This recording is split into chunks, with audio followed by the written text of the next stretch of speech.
नमस्कार, मेरा नाम है ओम प्रकाश यादव और आप देख रहे हैं वॉइस ऑफ रिपब्लिक।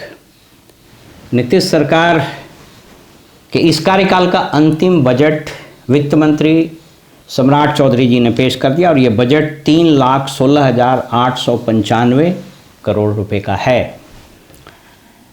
इसमें ये घाटे का बजट है। घाटे का बजट का मतलब होता है कि करीब करीब 32,000 करोड़ घाटे का बजट है।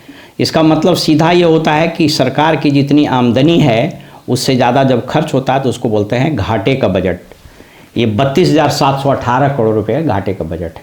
अर्थव्यवस्था में इसको अच्छा माना जाता है क्योंकि कल्याणकारी सरकार जितना आमदनी करती है, जितना रिसीट करती है, प्राप्त करती है, उससे ज़्यादा का खर्च करती है। कुछ मोटे तौर पर फिगर हम आपके सामने रख देते हैं ताकि आपको स्पष्टता हो उस संबंध में। इसको पहले समझ लीजिए कि 3,16,895 करोड़ रुपया में से मोटा मोटी खर्च कहाँ कहाँ जाता है। सबसे मोटा खर्च जाता है तनख्वाह में, चाहे वो तनख्वाह रेगुलर एम्प्लॉयज़ का हो, चाहे कॉन्ट्रेक्चुअल सैलरी का हो, चाहे कुछ ग्रांट एड जैसे कॉलेज वगैरह है या बहुत सारी ऐसी संस्थाएं हैं जिसको सैलरी पेमेंट करने के लिए सरकार ग्रांट देती है, वो है उन चीज़ों में इसका खर्च होती है। और कुछ सैलरी कुछ एनुअल स्कीम में भी जाता है, जैसे बहुत सारा जो सैलरी पेमेंट होता है स्कीम में मद में होता है। तो उतना टेक्निकल नहीं जाइए, सिर्फ यही जानिए कि तनख्वाह वगैरह में लगभग 81,473 यानी 81,500 करोड़ रुपया जा रहा है। यहाँ समझने वाली बात है कि जो लोग बार बार ये कहते हैं कि 15 लाख 20 लाख नौकरी दे देंगे, वो ये अब अपर लिमिट पर चला जाता रहा है और ये कहाँ तक बढ़ेगा ये देखने वाली बात है। इसमें एक और चीज़ समझिए इंटरेस्टिंग कि अभी तक सरकार पर कर्जा लगभग 3,48,000 करोड़ का था। अभी 55,000 करोड़ इस बजट में भी प्रावधान किया गया कर्जा लेने का। तो 3,48,000 और 55 जोड़ दीजिए तो वो लगभग 4 लाख करोड़ से थोड़ा सा ज़्यादा हो जाता है। तो इस राज्य पर 4 लाख करोड़ का कर्ज है, उसको 14 करोड़ आबादी से डिवाइड कर दीजिएगा तो प्रत्येक व्यक्ति पर 29,000 रुपये का कर्जा है। ये महत्वपूर्ण चीज़ है जिसको आपको समझना होगा। इसके बाद जितने रिटायर्ड एम्प्लॉयज़ हैं उनके पेंशन में 33,389 करोड़ यानी लगभग 33,500 करोड़ के आसपास पेंशन में खर्चा होता है राज्य सरकार का। आपको पता है कि राज्य सरकार के कर्मियों का पेंशन राज्य सरकार देती है और ऑल इंडिया सर्विसेज का जैसे हम लोगों का जो पेंशन है वो भारत सरकार देती है। इसके बाद जो कर्जा लिया है इन लोगों ने उस पर ब्याज दीजिएगा, मुफ्त में तो कोई देता नहीं है, और कुछ ब्याज भी लौटाइएगा। जैसे बैंक से आप कर्जा लेते हैं तो ईएमआई लगता है, तो ईएमआई में कुछ ब्याज वाला पोर्शन रहता है और कुछ पोर्शन अदायगी वाला रहता है। तो ब्याज पर अकेले इस सरकार को 23,013 करोड़ रुपया खर्च होगा इस साल। इस साल मतलब 1 अप्रैल 2025 से लेकर के 31 मार्च 2026 तक, अगले वित्तीय वर्ष में। और जो ऋण लिया है उसकी अदायगी करने में 22,819, तो इसको भी आप 23 मान लीजिए तो 23 दूनी 46,000 करोड़ रुपया सिर्फ जो लिए हैं कर्जा उसके अदायगी में जा रहा है। तो आप जोड़ लीजिए 81,000 करोड़ ये और 46,000 करोड़ ये, तो ये 1.25 लाख करोड़ का तो वारा न्यारा यही हो गया। इसके अलावा कुछ और मेजर खर्चा है, उस पर आपके साथ अभी हम चर्चा करेंगे। राज्य सरकार की इसमें आमदनी कितनी है इसको पहले समझ लीजिए। राज्य सरकार की अपनी आमदनी खींच खाच करके 67,740 करोड़ रुपया है अपना। मैंने आप सोच लीजिए कि 3,17,000 करोड़ में अपना पैसा कितना है। इसको आप ऐसे समझिए कि माने 3 रुपया 17 पैसा अगर टोटल खर्चा है तो मात्र 67 पैसा आपका अपना रिसोर्सेज है और रिमेनिंग पैसा सेंट्रल गवर्नमेंट देती है या फिर आप उधारी लेकर के स्कीम वगैरह चला रहे हैं। इसको बोलते हैं मैंने बाजार से कर्जा लेकर घी पीना टाइप चीज़। जो सरकार का सबसे ज़्यादा राजस्व देने वाला विभाग है वो सेल्स टैक्स है, कमर्शियल टैक्स है। वैसे अब जीएसटी हो गया, तो इस राज्य को जीएसटी से प्राप्त होगा 46,500 करोड़ रुपया, सबसे ज़्यादा यही दे रहा है। इसके बाद स्टाम्प और रजिस्ट्रेशन, आपको पता है ज़मीन का रजिस्ट्री कितना बढ़ गया, 10% ऐसे लगेगा जो जमीन रजिस्ट्री कराते हैं उसका जो सर्किल रेट होगा उसका 10% लगेगा आपको इसमें खर्च। तो ये एक मेजर पैसा उसमें जाता है। इसके अलावा आपको ट्रांसपोर्ट का मतलब आप जानते हैं। ट्रांसपोर्ट का मतलब चाहे गाड़ी का रजिस्ट्रेशन हो, चाहे लाइसेंस बनाना हो, सबको भी बहुत बढ़ा दिया गया बगल के झारखंड के राज्य से। मतलब मैक्सिमम पैसा आपसे वसूला जाता है, तब इसका 4070 करोड़ रुपया होता है। लैंड रेवेन्यू 700 करोड़, ये अच्छी बात नहीं है। मुझको याद है 95-96 में ये 99 करोड़ रुपया मात्र था। सेल्स टैक्स और गाड़ी का टैक्स में अगर पैसा बढ़ रहा है तो बात समझ में आती है, क्योंकि भाई वहाँ तो नई गाड़ियाँ आ रही है, व्यापार बढ़ रहा है। ज़मीन तो कोई रबड़ है नहीं कि वो लंबा हो रहा है, तो वहाँ बढ़ रहा है मालगुजारी और बाकी चीज़, ये सेस वो सेस, कृषि सेस, एजुकेशन सेस, फलाना सेस, उससे 700 करोड़ रुपया की आमदनी हो। तो ये मोटे तौर पर सरकार का हिसाब है। सरकार का जो पैसा आता है वो मोटे तौर पर उसको बोला जाता है एक टैक्स रेवेन्यू, एक नॉन टैक्स। तो टैक्स वाला तो आप समझ गए, ये सब टैक्स है। कुछ चीज़ नॉन टैक्स है जो टैक्स नहीं है लेकिन खजाने में आता है, जैसे गिट्टी बालू बेच के, मोटे तौर पर एकदम ठेठ भाषा में समझिए, 3850 करोड़ रुपया आपका गिट्टी बालू वाला पैसा आ रहा है। हालांकि इससे कई गुना ज़्यादा बालू माफिया और गिट्टी माफिया के यहाँ जा रहा है, वो तो खैर अलग हिसाब है। इसके अलावा जो सरकार भी कुछ ऋण देती है उसका रिसीट वगैरह प्राप्त होता है। माइनर इरिगेशन में भी इससे भी 75 करोड़ रुपया आ रहा है, और बाकी मिला जुला सरकार है। तो मोटे तौर पर इस साल जो कर्जा लेगी सरकार वो 55,737 करोड़ रुपया लेगी। इसलिए मैंने बताया कि पहले 3,48,000 करोड़ पहले से था, अब 55,000 करोड़ और ले रही है ये बोरोइंग, 55,737, कुल मिला के 4 लाख से ऊपर, 4 लाख करोड़ से ऊपर के कर्ज हो गए। इसके अलावा कुछ महत्वपूर्ण बिंदु है जिसको आपको हम और बता देना चाहिए, जो हम लोग को याद रखना चाहिए। मोटे तौर पर किन किन विभागों में पैसे जा रहे हैं, कौन कौन विभाग सबसे ज़्यादा कमाऊ विभाग है, जहाँ सबसे ज़्यादा पैसा खर्च हो रहा है, उसको ज़रा सुन लीजिए।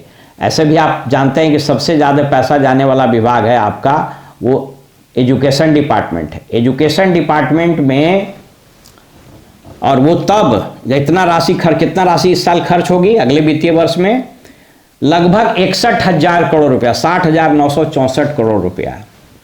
और जो राज्य सरकार का आर्थिक जातीय गणना हुआ है उसके हिसाब से इस राज्य में 12th पास यानी 12वीं पास मात्र 9% है, यानी 100 में 9 को 12वीं पास है। वो भी 12वीं जो पास है वो भगवाने भरोसे, उसमें से आधा से ज़्यादा को लिखने नहीं आता।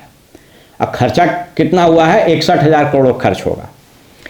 इसके बाद स्वास्थ्य विभाग 20,000 करोड़ रुपया, ये आम जनता तय करे कि उसको कितना इलाज हो रहा है, नहीं हो रहा है, क्या हो रहा है। अभी दुनिया का सबसे बड़ा PMCH बन गया है, तो खाली बिल्डिंग बनाने से स्वास्थ्य नहीं होता, मेरी ये समझ है।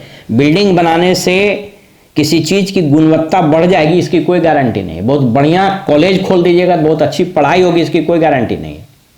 बहुत बढ़िया स्कूल खोल दीजिएगा, बहुत अच्छी पढ़ाई होगी, कोई गारंटी। बहुत बढ़िया इस ऑफिस का बिल्डिंग बना दीजिएगा, बहुत अच्छी सेवा होगी, इसकी कोई गारंटी। बहरहाल ग्रामीण विकास विभाग सबसे कमाई वाला विभाग है। BDO, प्रोग्राम ऑफिसर और ग्रामीण विकास मंत्री 15 साल से जमे हुए, आपको मालूम है 16,093 यानी लगभग 17,000 करोड़ रुपए का खेल है।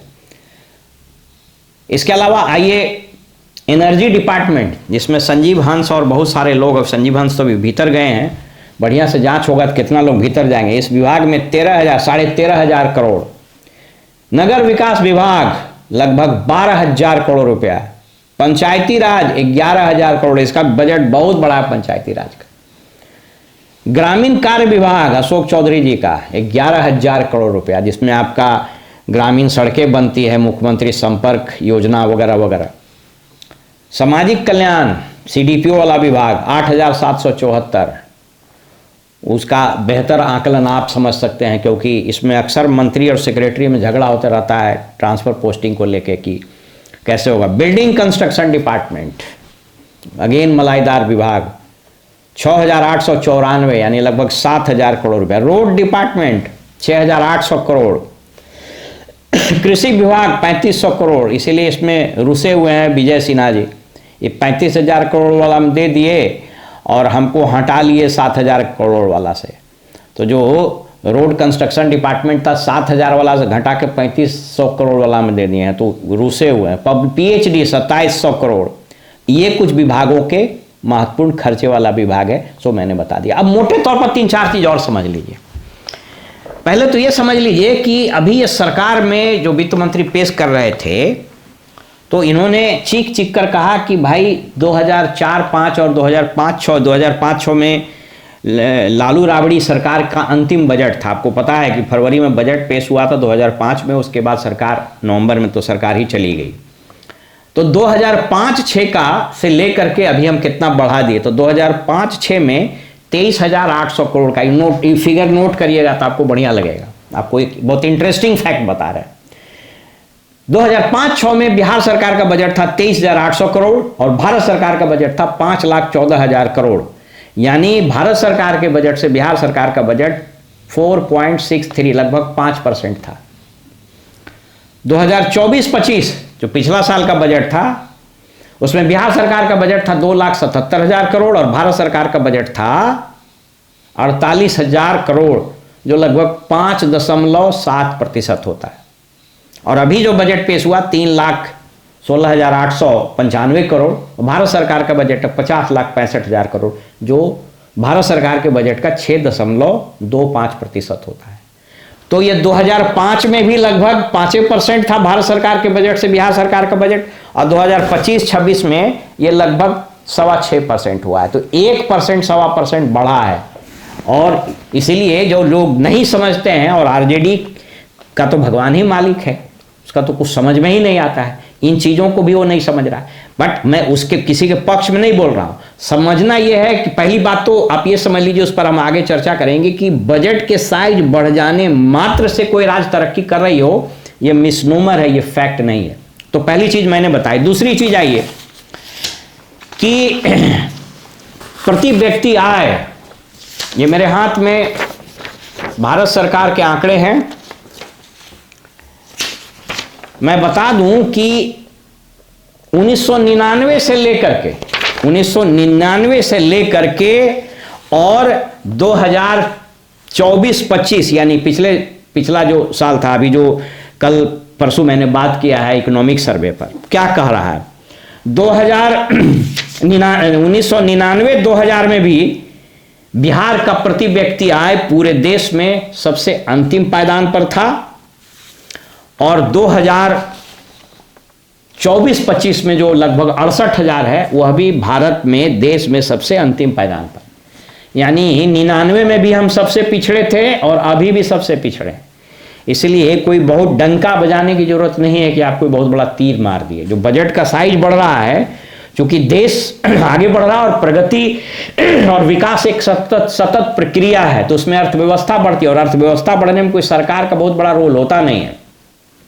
ये एक, अब किसान खेती कर रहे हैं, व्यापारी व्यापार कर रहे हैं, कुछ लोग इंजीनियरिंग का काम कर रहे हैं, कुछ इंडस्ट्री में काम कर रहे हैं, तो उसमें सरकार का कोई रोल नहीं होता। इसलिए बजट वैसे, जीडीपी वैसे भी बढ़ता है। अब समझ लीजिए कि 2015-16 में बिहार का प्रति व्यक्ति आय था 30,404 रुपया, जो सबसे कम था, सबसे कम।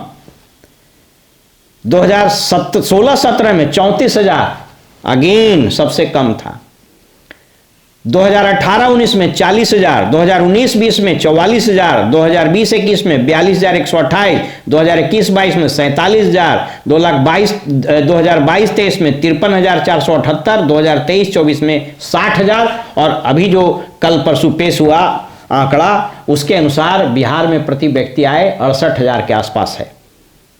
अब सोच करके देखिए कि 2023-24 या 24-25 में 5 अंक का, यानी 60,000 बोल रहे हैं, 5 अंक का हुआ, तो 5 अंक का प्रति व्यक्ति आय पूरे देश में 2 ही राज्य का है, एक बिहार और एक उत्तर प्रदेश।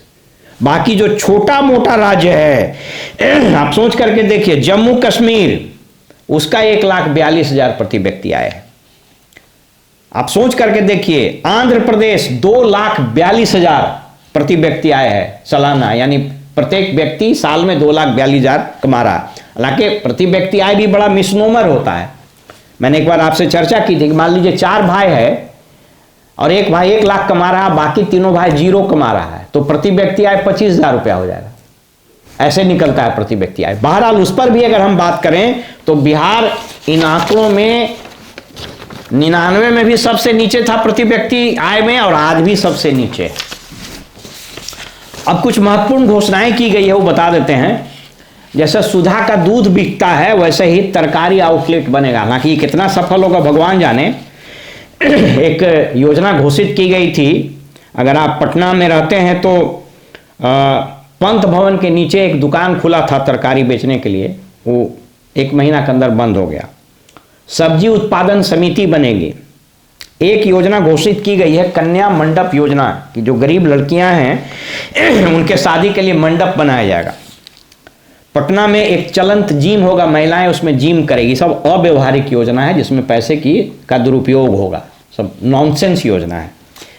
हाँ, एक है सभी जिलों में बस स्टैंड बनाने की, ठीक है। एक अच्छा घोषणा किया गया है बिहार फार्मास्यूटिकल प्रमोशन पॉलिसी। इसको समझिए कि बिहार में 90 के दशक में एक बिहार फार्मास्यूटिकल्स इंडस्ट्री करके था, यहाँ पर दवाई बनने की कंपनी थी सरकारी, वो बंद हो गई। उसके बाद से अभी मेरी जानकारी में बिहार में दवाई बनाने की कोई फैक्ट्री नहीं है।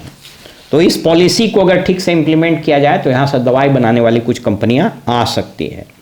वर्किंग वीमेन हॉस्टल बनाने का प्रावधान है पूरे राज्य में, कि लड़कियां जो काम करती है, हालांकि दूसरे जिलों में वर्किंग वुमेन कितना रहती है बड़ा अव्यवहारिक है सोचना।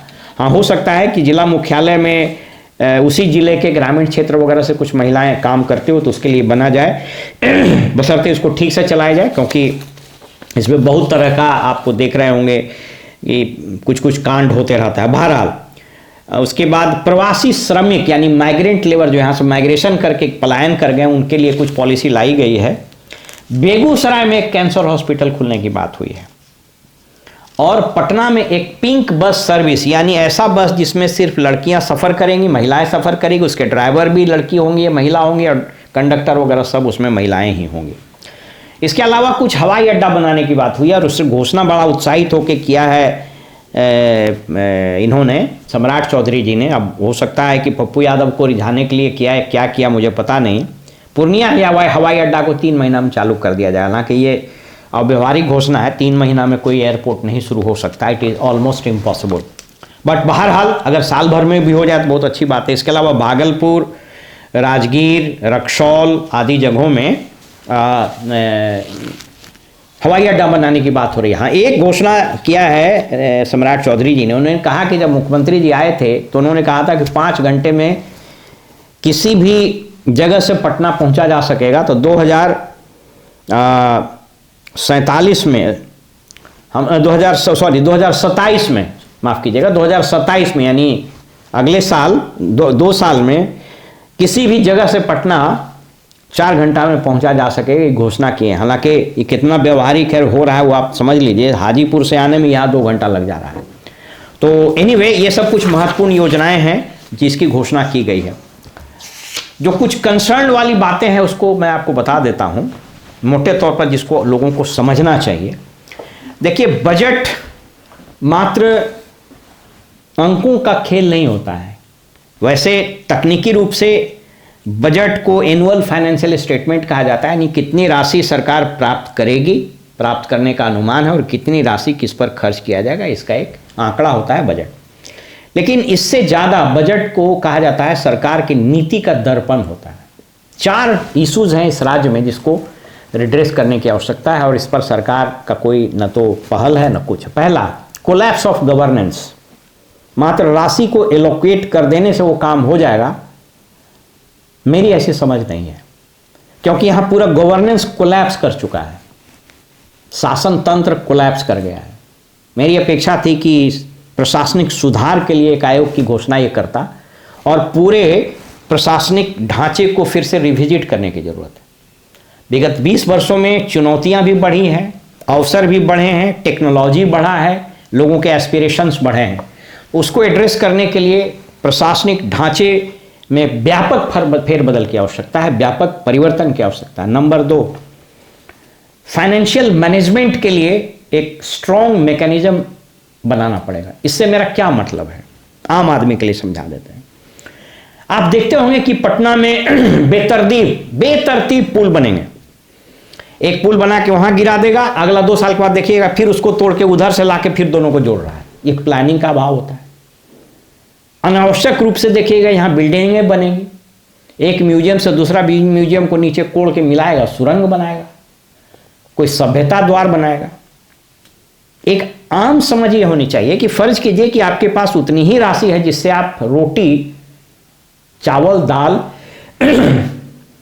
बच्चे के लिए दूध खरीद सकते हैं, तो आप वही खरीदिएगा, न कि आप एप्पल का फोन खरीद लीजिएगा, न कि आप एलईडी टीवी खरीद लीजिएगा। तो ये फिस्कल मैनेजमेंट ये बोलता है कि जो आपके पास संसाधन हैं, ये 3,17,000 करोड़ जो बजट के, इसका ठीक से प्रायोरिटाइजेशन होना चाहिए, इसकी प्राथमिकता ठीक से निर्धारित होनी चाहिए। दुर्भाग्य से यहां स्कीम लोगों की जरूरत के हिसाब से नहीं बनते हैं। स्कीम ठेकेदार, मंत्री और ब्यूरोक्रेट को कितना फायदा होगा उस उद्देश्य से बना। और ये मैं पूरी जवाबदेही के साथ आपको बता रहा हूं। कई एक अधिकारी जब हम जॉब में थे तो बड़ा आह्लादित होकर बड़ा शान से बोलते थे कि मैं जब चाहता हूं वित्त विभाग से 500-700 करोड़ रुपया यूं ही झटक लेता हूं। मतलब वो एक खूब बढ़िया स्कीम बनाएगा, उसका पावर पॉइंट प्रेजेंटेशन करेगा, मुख्यमंत्री जी मंत्र मुग्ध हो जाएंगे और वो सैंक्शन हो जाएगा। लेकिन हुआ क्यों वो सैंक्शन? इसलिए कि उसमें ठेकेदार तय है, पदाधिकारी को कितना कमीशन आएगा वो तय है, और वो ऊपर लेवल पर, नीचे की हम बात ही नहीं कर रहे हैं, मंत्री को कितना जाएगा टोटल, और जो टॉप लेवल पर है वो कितना जाएगा। तो ये फाइनेंशियल मैनेजमेंट को एड्रेस करने की जरूरत है। नंबर 2। नंबर 3, अक्सर लोगों में, राजनेताओं में तो उन लोगों को खैर कुछ समझ ही नहीं है, पत्रकारों में भी अजीब भ्रम है कि बजट का आकार अगर बढ़ गया तो राष्ट्र तरक्की कर रहा है। नो, जीडीपी के तुलना में बजट का साइज क्या हो, यद्यपि इस पर कोई स्पष्ट नीति इस देश में नहीं है। हाँ, ये है कि जीडीपी के तुलना में कितना कर्ज लिया जाए, उसी को जीडीपी डेट रेशियो बोलते हैं। लेकिन जीडीपी की तुलना में उस राज्य का बजट का साइज क्या हो, इसको फिक्स किया जाना चाहिए। हो क्या रहा है कि बजट बढ़ाने की अजीब होड़ सी लगी हुई है, और उस होड़ में पिसती है आम जनता। कैसे पिसती है बता देते हैं।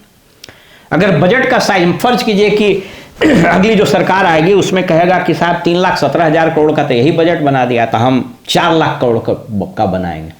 तो 4 लाख करोड़ का जो बजट बनाइएगा, तो अभी मान लीजिए कि बिहार सरकार तो मुश्किल से 67,000 करोड़ वसूली कर पा रहा है, कहेगा नहीं इसको टारगेट रखिए 80,000 करोड़ वसूल लेगा। तो क्या करेगा?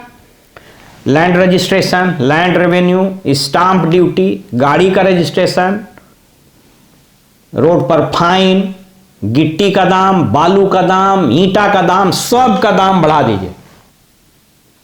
केंद्र सरकार तो अब जीएसटी चूंकि हो गया तो वहीं तय होता है जीएसटी काउंसिल, ये सब का बढ़ा दीजिए, तो पैसा लाइएगा तो बढ़ जाएगा। तो बजट का तो आकार बढ़ गया, लेकिन आम जनता के पॉकेट में जो पैसा रहना चाहिए वो पैसा खिंचाते जा रहा है। हम 100 रुपया कमा रहे हैं, 80-90 रुपया हम दीजिए सरकार को, तो मेरे पास तो 20 रुपया बचा, तो हम वो 20 रुपया खर्च कर पाएंगे।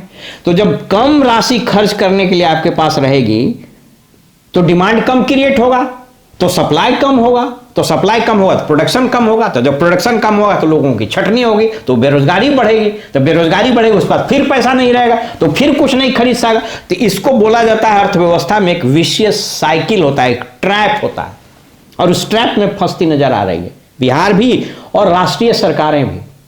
आप सोच करके देखिए कि 4 लाख करोड़ का यहां कर्जा है और 3,17,000 करोड़ का बजट है। बजट से ज्यादा कर्ज वह है यहां।